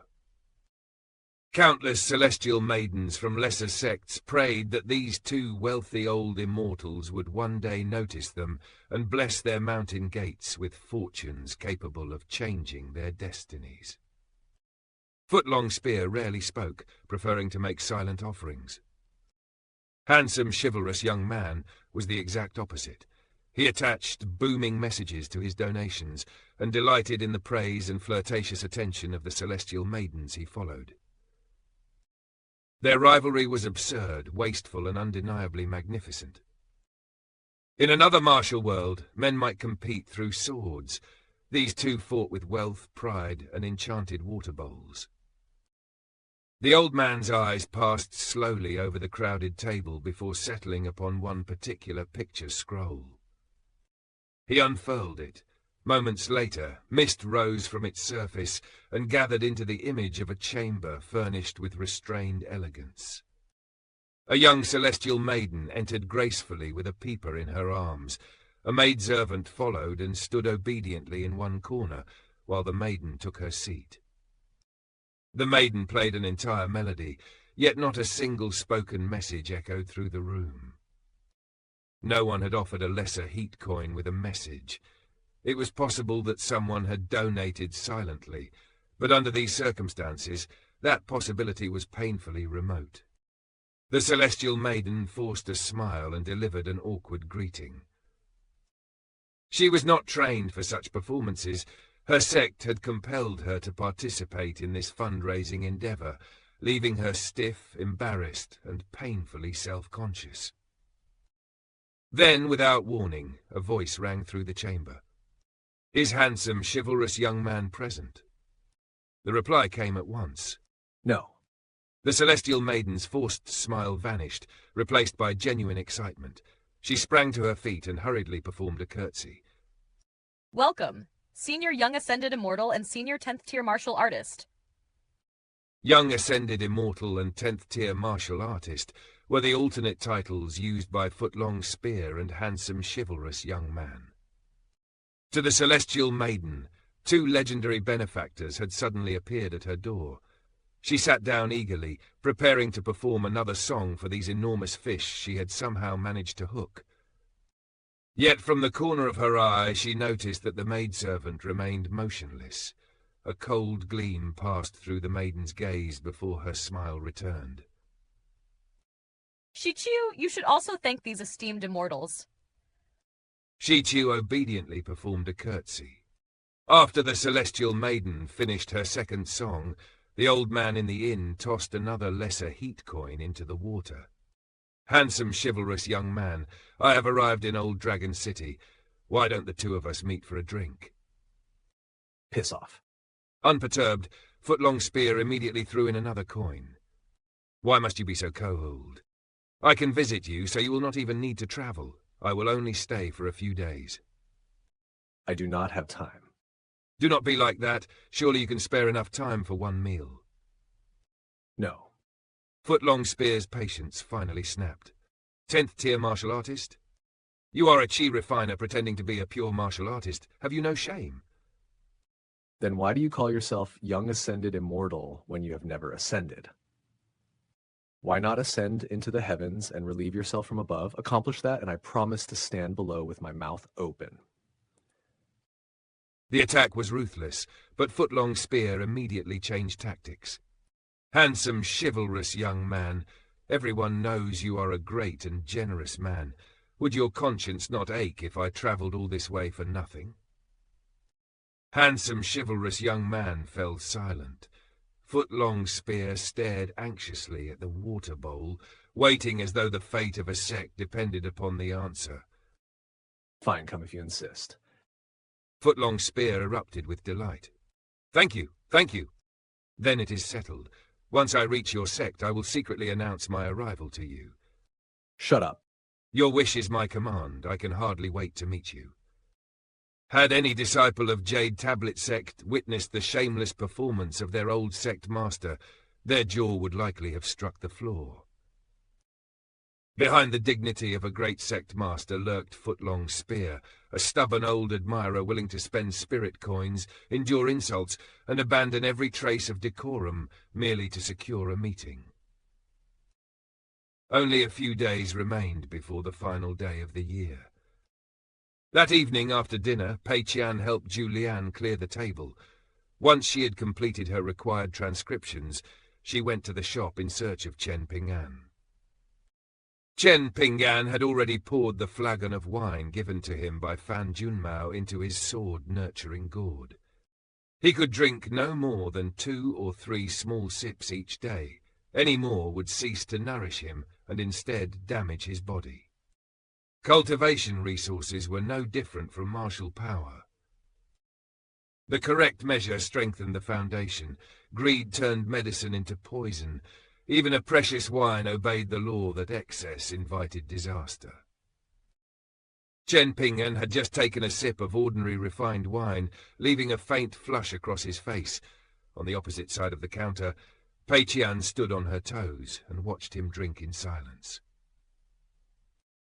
He lowered the sword-nurturing gourd and asked casually, "Do you miss the lotus flower blessed land?" Pei Qian shook her head. "Do you not miss your parents?" Pei Qian hesitated for only a moment before shaking her head again. Are you angry with me? Chen Ping'an did not answer directly. "Why do you refuse to think about them?" Pei Qian's expression remained calm. She pressed her lips together before answering. I simply do not want to. Chen Ping'an did not press her.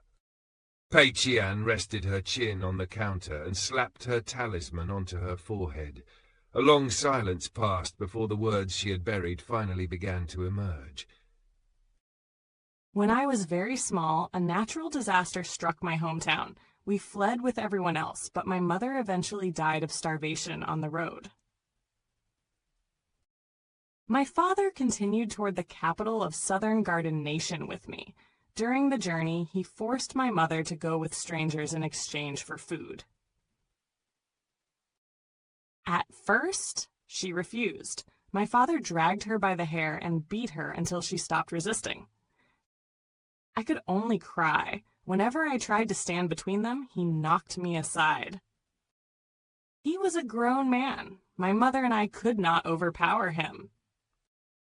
Whenever my mother returned with food, my father ate the largest share. She ate less, and I received the smallest amount. One night, I woke and saw my mother secretly eating a filthy steamed bun outside. She had not told me about it. I pretended not to see and went back to sleep. That small memory revealed a child's terrible understanding. Pei Qian knew her mother was starving, yet she also knew that exposing the hidden bun would only create another choice between hunger and guilt. Later, my mother seemed to fall ill. My father did not care about her suffering, but he carried her on his back. I think he did so only because she was still useful to him. Then one day he told me she had starved to death. Afterward, my father tried to sell me. When he failed, he ordered me to steal. I was caught and beaten many times. Each time, he called me stupid and useless. We eventually reached the capital and encountered a charity stall established by a wealthy man. They distributed congee and beautiful white steamed buns. My father began forcing food into his mouth as quickly as he could. Then he suddenly collapsed and died. It seemed he had eaten far too much, far too quickly. I watched him die. Strangely, the only thought in my mind was that I hoped he could catch up to my mother on the other side, so the two of them could cross into the afterlife together. The shop became utterly still. Pei Qian did not speak of her father with simple hatred, nor of her mother with uncomplicated grief. Her final wish for them exposed a child's desperate attempt to arrange unbearable memories into something resembling peace. Chen Ping'an leaned forward and gently placed a hand on Pei Qian's head. Go to bed. Pei Qian nodded vigorously. A wide smile suddenly appeared on her face, and she skipped toward her room as though the heavy story had belonged to someone else. Stay back, all evil spirits, or my talisman will strike you down. Chen Ping'an remained seated alone behind the counter. From that day onward, he became increasingly strict with Pei Qian. He even sat beside her every day and personally watched as she completed each transcription. His strictness was not punishment. It was the form his protection took. Chen Ping'an could not rewrite Pei Qian's childhood, but he could teach her discipline, give her boundaries, and ensure that the road before her did not become another path without direction. Perhaps this was also why he had delayed teaching her the 18 stops technique. Before placing true martial power in her hands, he first intended to help her build something far harder to cultivate, a heart capable of carrying that power without being consumed by the past. 1st and 15th continued to grind away at the fragment of the dragon-slaying platform, shaving down its ancient power little by little. By the time the final traces were almost completely consumed, the calendar had already reached the 29th day of the final month. The old year was drawing its last breath, and within the dust medicinal shop, everyone was preparing to welcome the new one. Pei Qian, Wei Xian, and Zuo You had already gone out 5 or 6 times, purchasing mountains of supplies for the coming celebration. Every time they left, Pei Qian insisted that Zuo You accompany them, and she had a very practical reason. Zuo You did not need to bargain, threaten, or even speak. She merely had to stand near the entrance of a shop, cold and silent, and the shopkeeper would begin lowering the price of his own accord. In the martial world, cultivation could split mountains and sever rivers. Yet in an ordinary marketplace, an imposing aura could be just as effective as a drawn sword. Zuo Yu's presence alone saved them more silver than any clever tongue. They always departed at first light, and returned only after darkness had settled over the streets. Each time they reached the intersection between the street and the alley, the same old man would still be sitting beneath the locust tree, quietly reading. At first, the old man had kept to himself, but after becoming familiar with the people of the medicinal shop, he gradually began greeting them whenever they returned, as though their nightly footsteps had become part of the alley's rhythm. On the final 2 trips, Wei Xian no longer accompanied them. Only Zuo You and Pei Qian went, with Chen Ping'an's bamboo bookcase strapped to the little girl's back and packed full of their purchases. When they returned to the alley, the old man greeted them as usual. Pei Qian answered with a voice as sweet and lively as a sparrow at dawn, while Zuo You remained silent, preserving her usual cold dignity. Inside the dust medicinal shop, Chen Ping'an was seated behind the counter. Pei Qian immediately began delivering her report, what shops they had visited, when they had arrived, the original prices, and the final amounts paid. Throughout her account, the beads of Chen Ping'an's abacus clacked without pause. The instant Pei Qian finished speaking, the final bead snapped into place, and silence returned to the counter. Chen Ping'an glanced towards Zuo You and raised a thumb in approval. We saved roughly 100 taels of silver on stationery alone. Pei Qian lifted the bamboo curtain for Zuo You, allowing her to carry the goods into the rear of the shop. Then the little girl quietly crept back to the counter. She rose onto the tips of her toes, rested her chin against the tabletop, and looked at Chen Ping'an with an expectant smile. No words were necessary. Her expression had already asked for her reward. Chen Ping'an glanced toward the bamboo curtain. Seeing that Zuo You was out of sight, he secretly slipped 7 or 8 copper coins into Pei Qian's hand. Keep these safe and don't let anyone see them. If Zuo You finds out, both of us will be in trouble. Pei Qian carefully hid the coins, then dashed through the backyard and into her room, eager to add them to her little treasure trove. Remember to help Zuo You unload everything. Don't leave all the work to her, and make sure you thank her afterward. Got it. A faint smile appeared on Chen Ping'an's face. These copper coins were worth almost nothing compared with the treasures surrounding Chen Ping'an. Yet to Pei Qian, they were proof that her efforts had been seen. Chen Ping'an was not merely rewarding obedience. He was teaching responsibility without crushing the joy of childhood. The following day would be the final day of the year, the narrow gateway between an ending and a beginning. Chen Ping'an had never imagined that so many people would one day gather beneath the roof of the dust medicinal shop to celebrate the passing of a year together. During the earliest shopping trips, Zuo You had been extremely reluctant to leave. Later, Wei Xian became the one who no longer wished to go, while Zuo You unexpectedly developed a taste for wandering through the markets. Before long, she was the one dragging Pei Qian from shop to shop on grand shopping expeditions. The entire affair had begun with Zhu Lian.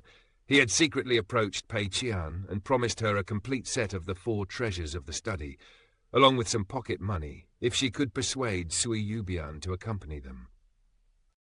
Pei Qian told him that she would consider the offer, then immediately went to consult Chen Ping'an. Chen Ping'an believed that spending more time outside would be good for Zuo You. At the very least, it might help her reconnect with the mortal world, instead of remaining forever cold, distant, and detached.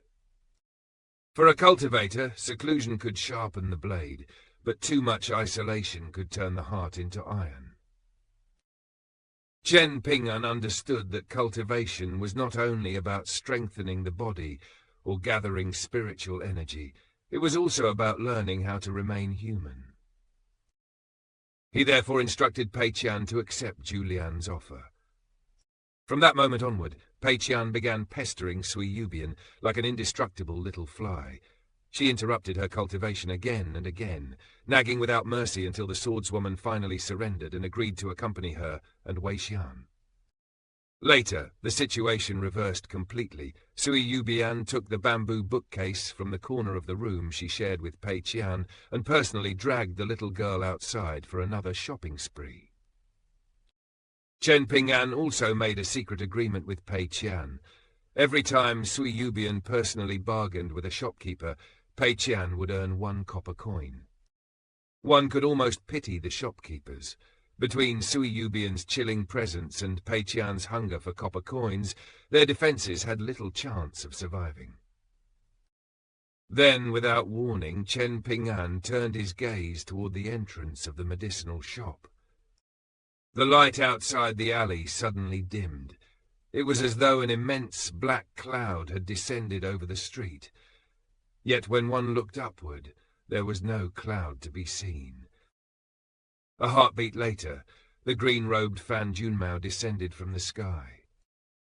Chen Ping'an stepped around the counter and emerged from the shop. Have you made up your mind? Chen Ping'an answered with a firm nod. Hopefully this year can have a good conclusion. Fan Junmao turned toward the Zhao clan Yin Soul, her expression becoming stern. Do not use your powers to observe what happens above the sea of clouds. If you do, Chen Ping'an will be the one who suffers the consequences.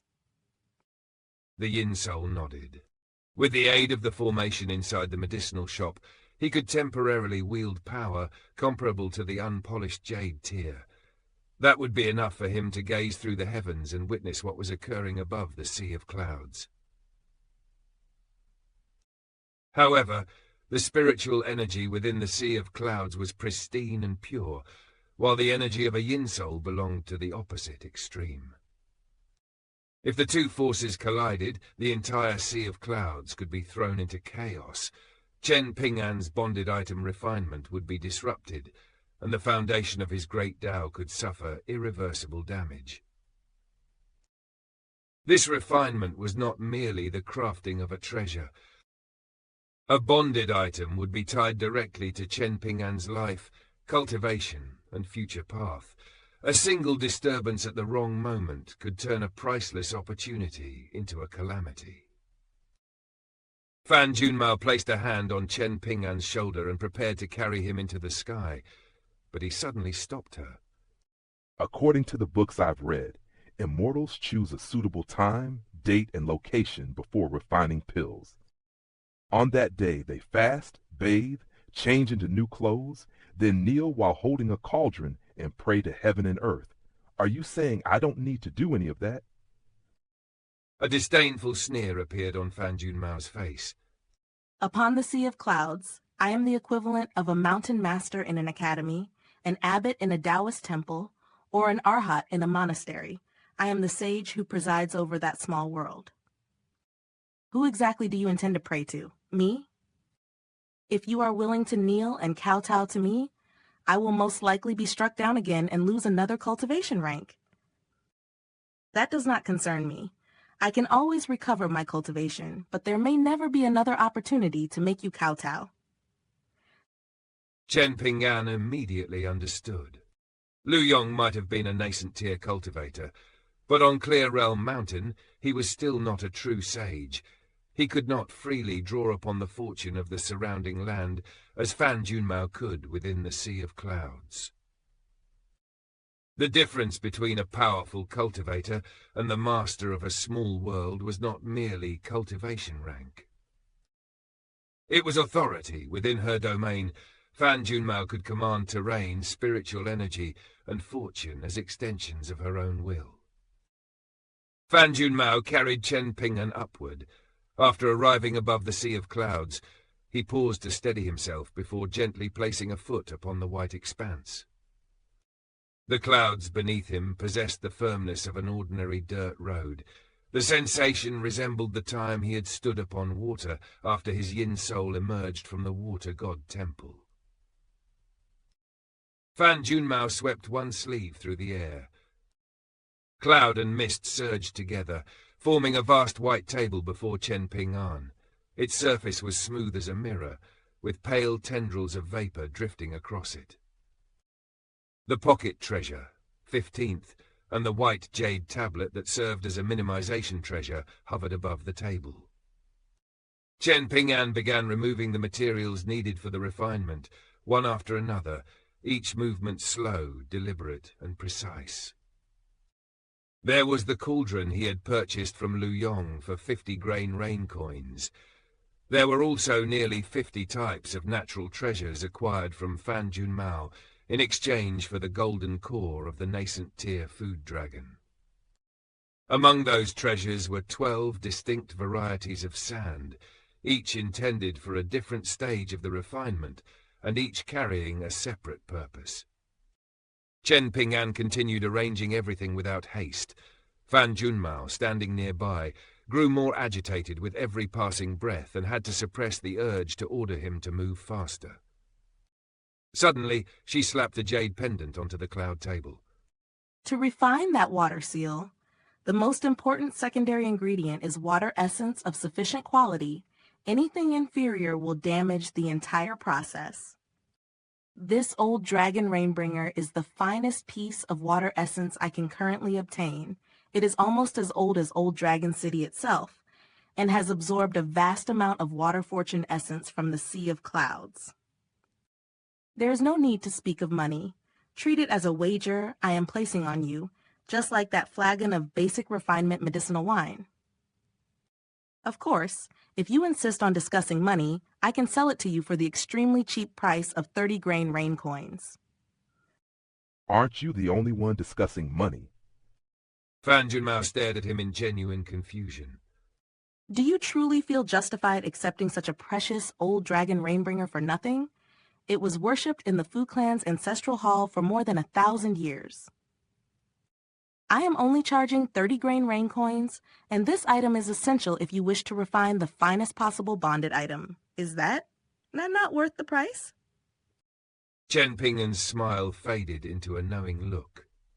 This is only part of the compensation promised to us by the Fu clan. You are merely passing it to me as a middleman. Yet you want to earn 30 grain rain coins for such a simple errand? It seems you have fallen upon difficult times recently. Your loss of cultivation was not a simple fall from the nascent tier to the golden core tier. Your foundation was damaged, much like mine was damaged by the sword-devouring arc. You have been trying to devour the sea of clouds to heal yourself, but the results must be poor. Replenishing the water essence absorbed into your acupoints must be extremely costly, isn't it? Chen Ping'an's strength did not lie only in his fists or his endurance. He observed small inconsistencies, followed the flow of benefits, and reconstructed hidden truths. Fan Junmao had attempted to disguise desperation as commerce, but he saw through her almost immediately. You may do some foolish things, but you are certainly no fool. At last, Chen Ping'an removed the water seal and gently placed it upon the cloud table. Fan Junmao studied the seal for a long moment. Are you truly determined to refine this seal? Once it becomes your bonded item, using it to grant fortune to other bodies of water will directly damage the foundation of your own great Tao. Of course, if you refrain from doing anything so foolish, this water seal will provide immense benefits once it becomes your water attribute bonded item. Normally, the acupoint opened through this process is only the size of a well or a small pond. You, however, may have the chance to create a small lake within yourself. Right now, spiritual energy is pouring into all of your acupoints and grinding away at your true chi. If this refinement succeeds, that crisis can be resolved. The water seal offered both salvation and restraint. It could stabilize Chen Ping'an's cultivation and transform an ordinary acupoint into a vast reservoir, but every future act of generosity involving the seal could cost him a fragment of his own Tao. Power had arrived, carrying its own chain. I have already made up my mind. He reached out and ran his fingers across the old dragon Rainbringer. An unexpected sense of familiarity rose within him. Chen Ping'an furrowed his brow and looked at Fan Junmao. This is a piece of water essence? Why are you looking at me like that? Do you think I'm trying to deceive you? Chen Ping'an shook his head. After hesitating briefly, he retrieved the jade slip bestowed upon him by the Burial River goddess. Is this also water essence? The instant the jade slip appeared, the surrounding sea of clouds awakened. Clouds rolled and danced in every direction, displaying the innocent delight of children who had suddenly caught sight of a piece of candy. Fan Junmao froze, staring at the jade slip in disbelief. Where did you obtain that? I will take that reaction as an answer. It seems this is superior to the old dragon Rainbringer. For only the second time since learning that Chen Ping'an possessed a 12th demon core, Fan Junmao felt the urge to seize something from him by force. Yet this time, the impulse vanished almost as soon as it appeared. After learning of Chen Ping'an's connection to the sword spirit, she no longer dared to consider moving against him. All she could do was edge closer and gaze longingly at the jade slip. Chen Ping'an did not understand its true value. Fan Junmao did. The jade slip had been manifested from the concentrated water fortune essence of a vast water vein belonging to a dragon palace within a major river. Compared with it, the old dragon Rainbringer was not merely inferior. The two objects were separated by the distance between night and day. Fan Junmao's reaction revealed the true scale of Chen Ping'an's fortune. What he carried casually was enough to tempt Earth immortals into mortal combat. This was no longer ordinary luck. It was the kind of fate that could disturb entire regions of the cultivation world. If Fan Junmao refined the jade slip herself, its power would be sufficient to restore the Sea of Clouds to its original condition and return her cultivation to the nascent tier. From there, she could reach the upper 5 tiers within another 3 or 4 decades. Once she entered the upper 5 tiers, she could revisit places she had already explored, break open hidden small worlds, and search for fated opportunities along familiar paths. Such journeys would be safer and far more profitable than the desperate expeditions of ordinary cultivators who had to gamble their lives inside unfamiliar secret realms. I can use this jade slip as the water essence for refining the water seal into my water attribute bonded item, correct? Of course you can. You are the luckiest bastard I have ever encountered.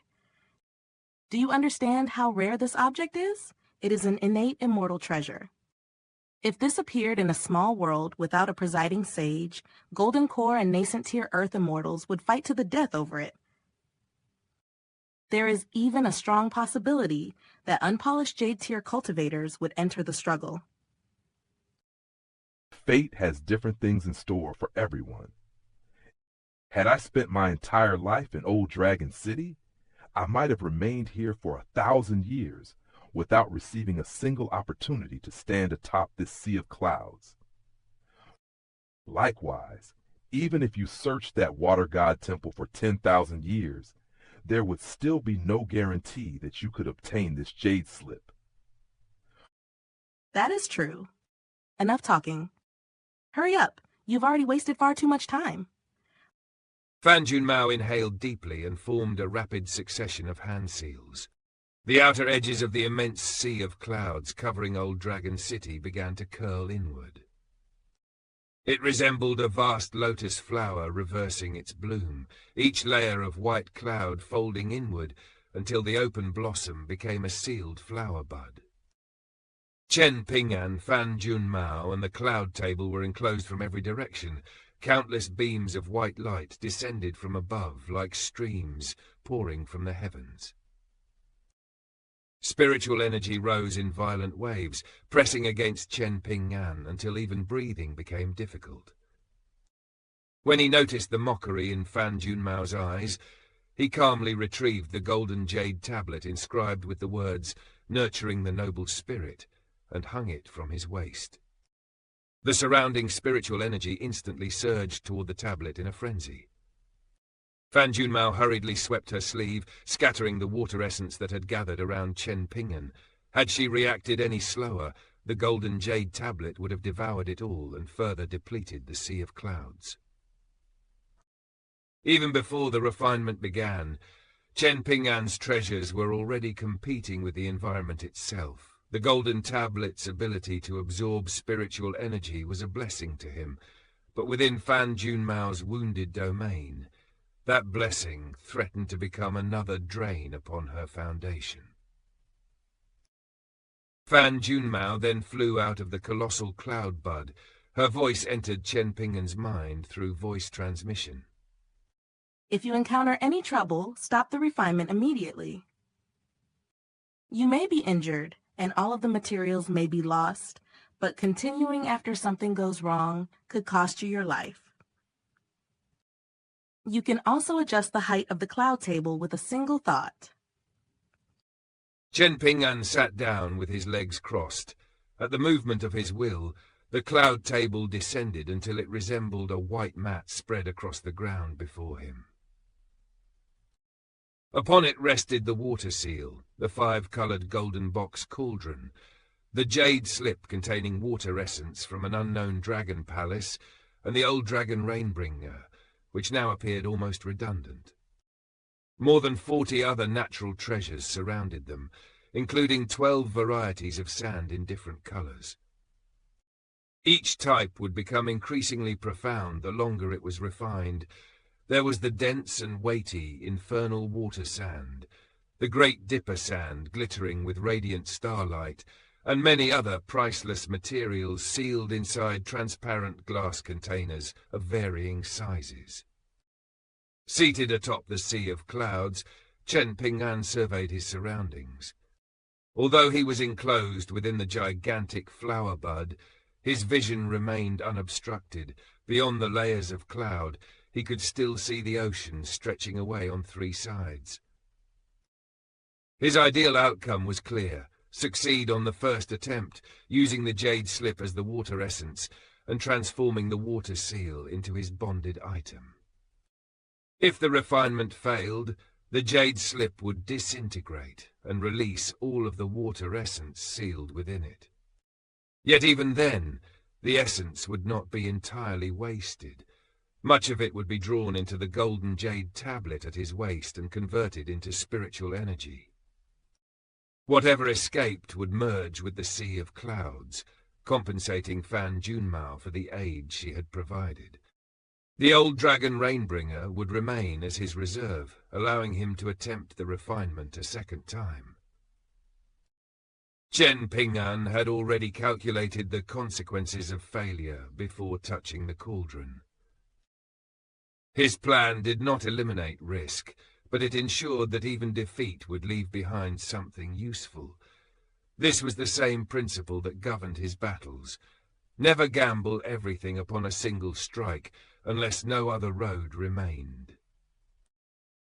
He briefly practiced standing meditation, allowing his breathing, thoughts, and true qi to settle into harmony. Within his mind, he returned to the pottery kilns of his childhood, to clay, flame, patience, and the countless vessels he had once fired with his own hands. That memory was more than nostalgia. Refinement and pottery shared the same hidden law. The fire could not be rushed, the structure could not be forced, and the smallest imbalance could shatter everything at the final moment. The poor boy from the kiln was now preparing to temper a treasure tied to his great Tao. Chen Ping'an cast a large handful of lesser heat coins into the 5-colored golden box cauldron. 5 colored clouds immediately billowed from the mouths of the 5 beasts carved along the cauldron's edge. Chen Ping'an drew upon the true qi within his body. Then, with the old year approaching its final night, and the sea of clouds sealed around him like a world apart, he leaned forward and gently exhaled into the cauldron. The fire was kindled, and with that single breath, the refinement truly began. Whether Chen Ping'an would forge a lake within his body, or watch an innate immortal treasure dissolve before his eyes, would now be decided by his control, his foundation, and the flames of the cauldron.